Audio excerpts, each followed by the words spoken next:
This is solutions to Melham's Calc 3 quiz number 3.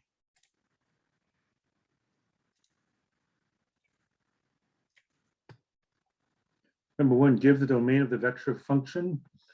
So the x component, there's no trouble spots. The y component, you can't take the square root of a negative, and you can only take the ln of a positive. So this one has no trouble. The y component, 4 minus t has to be greater than 0. Add t to both sides. Get this thing back in focus here. 4 is greater than t, or t is less than 4. And for ln of t, t has to be greater than 0. So these two combine tell me that the domain is parenthesis 0, comma 4 parenthesis.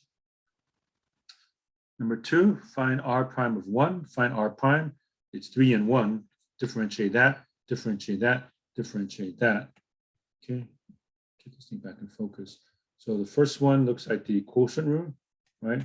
So bottom t squared plus 1 times the derivative of the top, which is 1, minus the top t times the derivative of the bottom, which is 2t, all over t squared plus 1 squared. That comes out to be t squared plus 1 minus 2t squared. So it ends up being 1 minus t squared over t squared plus 1 squared. Derivative of the y component, think of it as 4 minus t to the 1/2.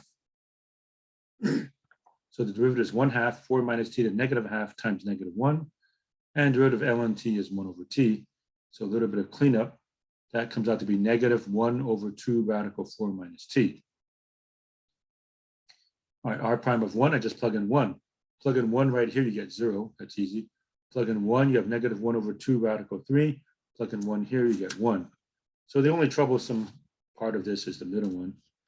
Okay, then unit tangent vector, t of 1, all you have to do is turn this into a unit vector. So 0, negative 1 over 2 radical 3, 1 over the square root of this thing squared plus this thing squared plus this thing squared. This thing squared is 0, that's easy. This thing squared is 1, that's easy. This one's a little bit harder.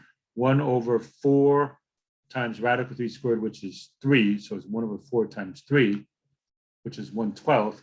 1/12 plus 1 is 13 over 12. So you can just have 0, negative 1 over 2 radical 3, 1 all over the square root of 13/12. Or if you have something equivalent to that, that would be fine. All right, so that's a solution to Milham's quiz 3 for calculus 3.